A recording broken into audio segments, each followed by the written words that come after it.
মুরলির তারিখ 22 আগস্ট 2024। ওম শান্তি। মধুবন থেকে বাপদাদা বলছেন, মিষ্টি বাচ্চারা, তোমরা সম্পূর্ণ কল্পে অলরাউন্ড পার্ট প্লে করেছ, এখন পার্ট সম্পূর্ণ হয়েছে, ঘরে ফিরতে হবে।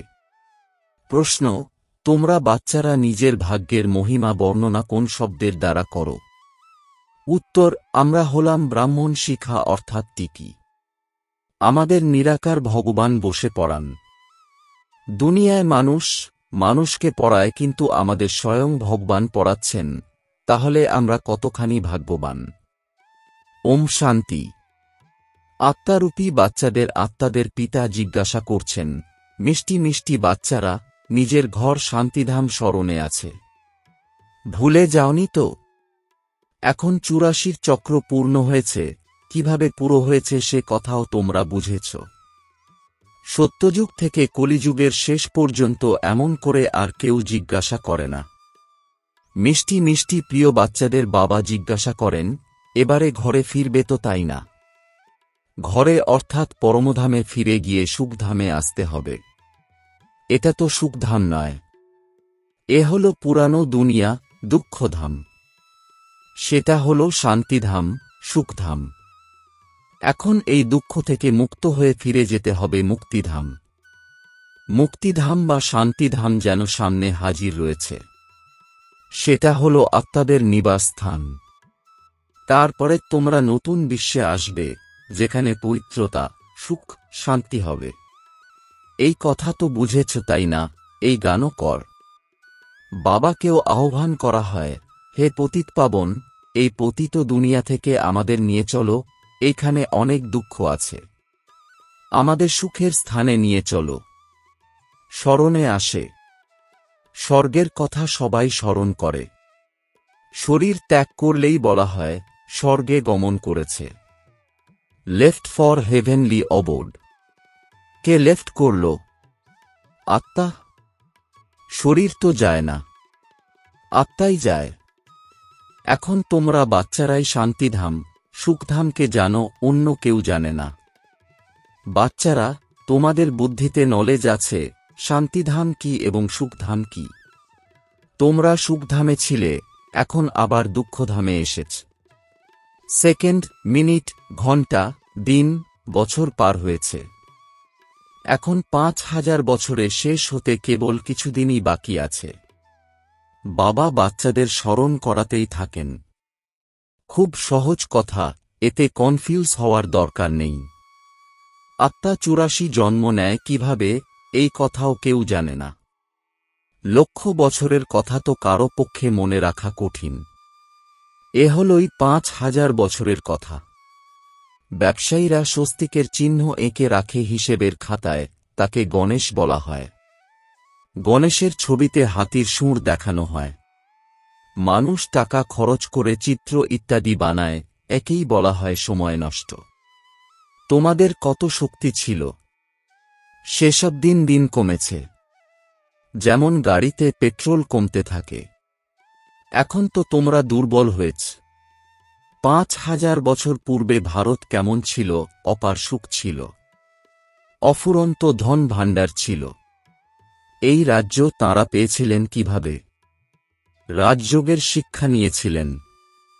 এতে যুদ্ধ ইত্যাদির কোনো ব্যাপার নেই। একেই বলা হয় জ্ঞানের অস্ত্রশস্ত্র। আর কোনো স্থূল কথা নেই। এ হল জ্ঞানের অস্ত্র শস্ত্র। এ হল জ্ঞান বিজ্ঞান, স্মরণ ও জ্ঞানের কত শক্তিশালী অস্ত্র শস্ত্র। সম্পূর্ণ বিশ্বে তোমরা রাজত্ব কর। দেবতাদের বলা হয় অহিংসক। বাচ্চারা, এখন তোমরা মানুষ থেকে দেবতা হওয়ার শিক্ষা প্রাপ্ত করছ। তোমরা জানো আমরা প্রতি 5000 বছরের পরে অসীম জগতের বাবার কাছ থেকে এই অসীমিত উত্তরাধিকার প্রাপ্ত করছি। এই হল আত্মার কথা। এতে স্থূল যুদ্ধের কোনো কথা নেই। আত্মা পতিত হয়েছে, তাই সে পবিত্র হওয়ার জন্য বাবার আহ্বান করে। এখন বাবা বলেন, মিষ্টি মিষ্টি বাচ্চারা, এখন তো ঘরে ফিরতে হবে। এই হল জীব আত্মাদের দুনিয়া। ওই হল আত্মাদের দুনিয়া। পরমধামকে জীব আত্মাদের দুনিয়া বলা হবে না। এই কথাটি ক্ষণে ক্ষণে স্মরণে থাকা উচিত। আমরা হলাম দূর দেশের নিবাসী। আমরা আত্মা, আমাদের নিবাস হল ব্রহ্মাণ্ড। এই কথা যেন বুদ্ধিতে থাকে, এই আকাশতত্ত্বের ওপারে, যেখানে সূর্য চাঁদও থাকে না। আমরা ওখানকার অধিবাসী, এখানে পার্ট প্লে করতে এসেছি। 84 পার্ট প্লে করি। সবাই তো 84 জন্ম গ্রহণ করতে পারে না। আস্তে আস্তে উপর থেকে নিচে নেমে আসে। আমরা হলাম অলরাউন্ডার। সর্বকর্ম সম্পন্নকারীকে অলরাউন্ডার বলা হয়। তোমরাও হলে অলরাউন্ডার। আদি থেকে অন্ত পর্যন্ত তোমাদের পার্ট আছে। এখন হলো এই চক্রের সমাপ্তি, তবুও আত্মারা উপর থেকে নিচে আসতেই থাকে। অনেক বাচ্চা আছে যারা উপর থেকে নিচে আসতে থাকে, ফলে বৃদ্ধি হতেই থাকে। বাবা তোমাদের আমি সেই অর্থাৎ সোহমের অর্থ বুঝিয়েছেন। তারা তো বলে দেয় আমি আত্মা, আমি পরমাত্মা। তারা তো ড্রামার আদিমধ্যান্তের সময়কাল ইত্যাদি কথা জানে না। তোমাদের বাবা বুঝিয়েছেন এই শরীরে তোমরা হলে এখন ব্রাহ্মণ। প্রজাপিতা ব্রহ্মা দ্বারা শিব বাবা তোমাদের অ্যাডপ্ট করেছেন, পড়াচ্ছেন, সেই কথা তো স্মরণে থাকা উচিত, তাই না? বাবা আমাদের পড়াচ্ছেন। তিনি হলেন উঁচু থেকে উঁচু ভগবান। সব আত্মারাই এই ড্রামার সূত্রে বাঁধা। এখন তোমরা জানো আমরা শুরুতে দেবতা ছিলাম, তারপরে আমরাই ক্ষত্রিয় ধর্মে আসি, অর্থাৎ সূর্যবংশী থেকে চন্দ্রবংশী হই। এতগুলি জন্ম হয়েছে, সেসব জানা উচিত। এই জ্ঞান প্রথমে তোমাদের একেবারেই ছিল না। এখন বাবা বুঝিয়েছেন, এ হল বর্ণের ডিগবাজি খেলা। এখন আবার শূদ্র থেকে ব্রাহ্মণ হয়েছ, ব্রাহ্মণ থেকে দেবতা হবে।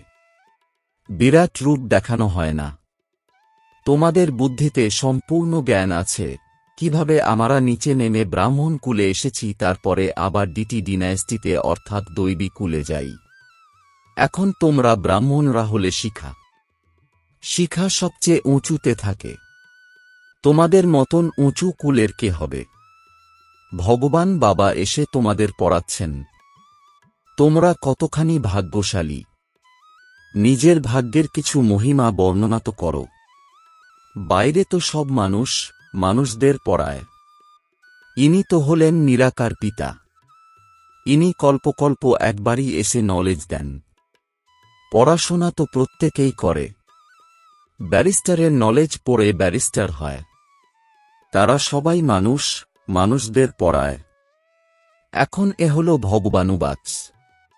মানুষকে তো কখনো ভগবান বলা হয় না। তিনি তো হলেন নিরাকার।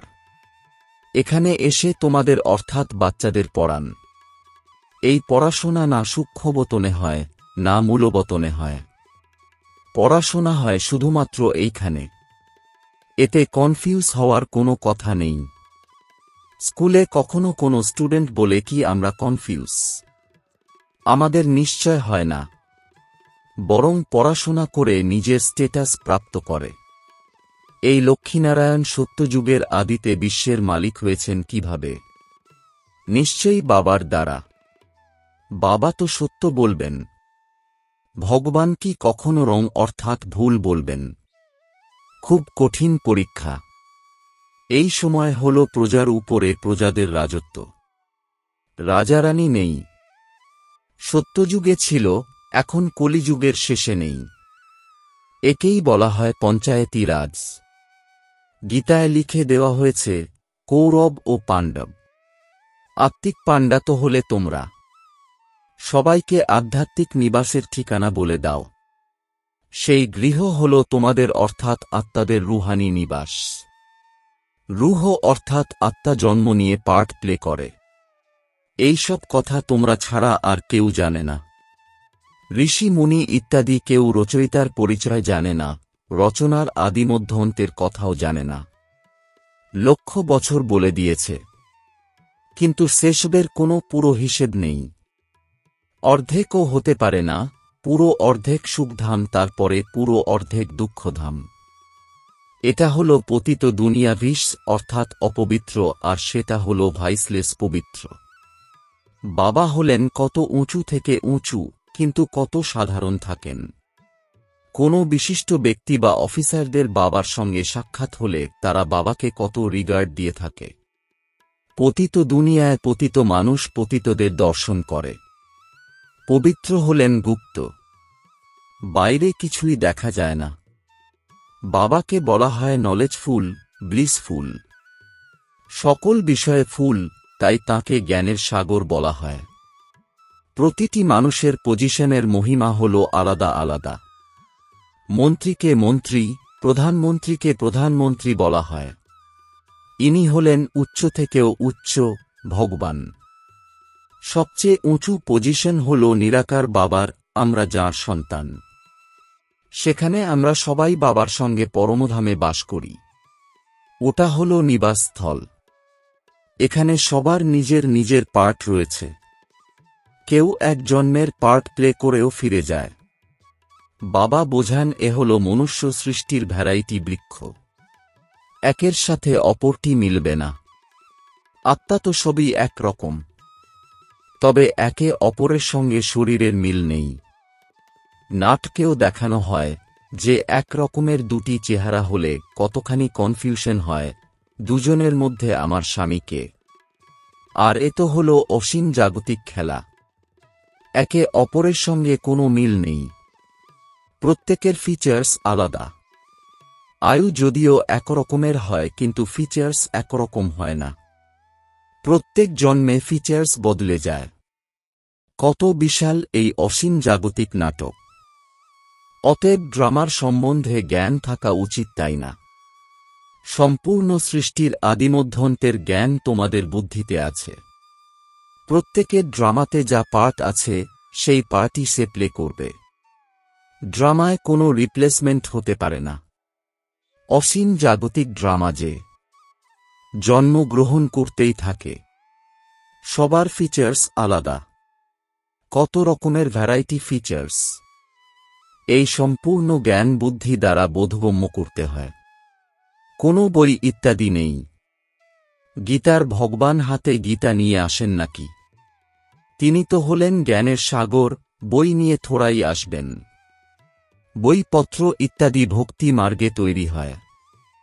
সুতরাং এই সব ড্রামায় নির্ধারিত রয়েছে। এক সেকেন্ড মিলবে না অন্য সেকেন্ডের সঙ্গে। বাচ্চারা, তোমাদের তো সব বোঝানো হয়েছে। চক্র পূর্ণ হয়ে আবার নতুন করে শুরু হবে। এখন তোমরা পড়ছ।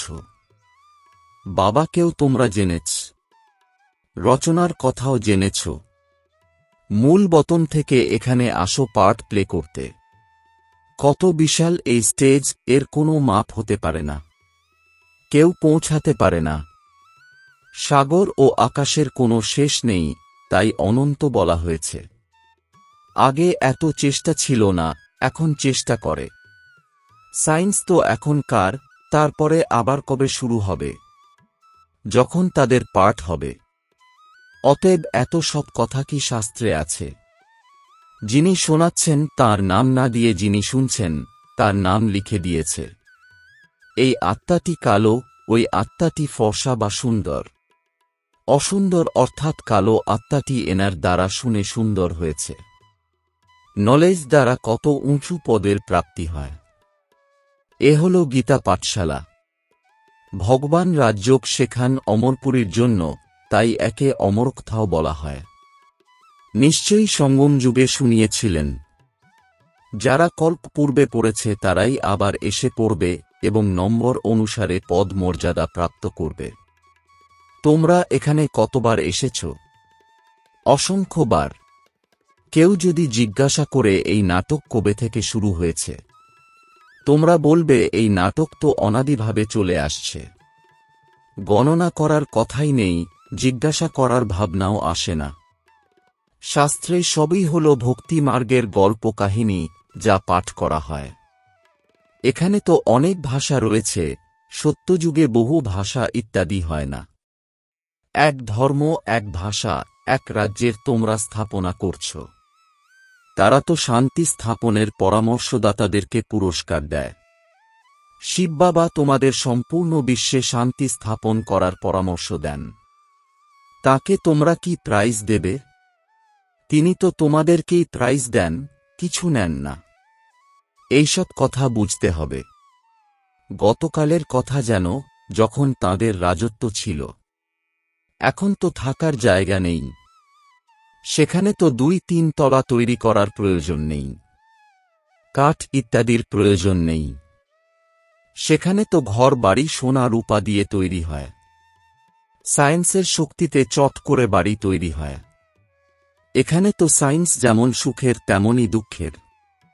এর দ্বারা পুরো দুনিয়া ধ্বংস হবে, একেই বলে ফল অফ পম্পিয়া, অর্থাৎ পম্পিয়া নগরীর পতন যেমন ঘটেছিল। মায়ার কতই না জাঁকজমক, অর্থাৎ পম্প। ধনীদের জন্য এই দুনিয়াটাই হল স্বর্গ, তাই তারা তোমাদের কথা শোনে না। আগে তোমরাও জানতে না। এখানে বাবা এসে ডাইরেক্ট তোমাদের পড়াচ্ছেন। বাইরে তো যদিও বাচ্চারাই পড়ায়, মিত্র আত্মীয় স্বজন সবার কথাই স্মরণে আসে। এখানে তো বাবা বসে বোঝান।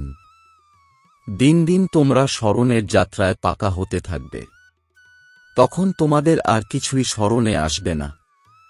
শুধু ঘর অর্থাৎ পরমধাম এবং রাজধানীর অর্থাৎ সুখধাম কথাই স্মরণে আসবে। তখন এই চাকরি ইত্যাদির কথা মনে থাকবে না। এমনভাবে মরবে যেন বসে বসে হার্ট ফেল হবে। দুঃখের কথাই নেই। হাসপাতাল ইত্যাদি তো কিছুই থাকবে না। বাবাকে জেনে গেলেই স্বর্গের অধিকারী হয়ে যায়। তোমাদের তো অধিকার আছে, সবার নেই। কারণ স্বর্গে তো সবাই আসবে না, তাই না? আচ্ছা, মিষ্টি মিষ্টি প্রশিক্ষার্থী বাচ্চাদের মাতাপিতা বাপদাদার স্মরণসহ স্নেহসুমন আর সুপ্রভাত। আত্মিক পিতার আত্মিক বাচ্চাদেরকে জানাচ্ছি নমস্কার। ধারণার জন্যে মুখ্য সার। এক, আধ্যাত্মিক পাণ্ডা হয়ে সবাইকে আত্মিক নিবাসের ঠিকানা বলে দিতে হবে। জ্ঞান এবং যোগের অস্ত্রশস্ত্র দ্বারা সমগ্র বিশ্বে রাজত্ব করতে হবে। ডবল অহিংসক হতে হবে। 2, 84 জন্মের অলরাউন্ডার ভূমিকা পালনকারী আত্মাদের বর্তমানেও অলরাউন্ডার হতে হবে। সব রকমের কাজ করতে হবে। অসীম জাগতিক ভ্যারাইটি ড্রামায় প্রত্যেক অভিনেতার পার্ট দেখে প্রফুল্লিত থাকতে হবে। বরদান, অবিনাশী উৎসাহোদ্দীপনার দ্বারা তুফানকে তোফা অর্থাৎ উপহার বানানো শ্রেষ্ঠ ব্রাহ্মণ আত্মা ভব। এর বিস্তার, উৎসাহোদ্দীপনাই হল ব্রাহ্মণদের উড়ন্ত কলার ডানা।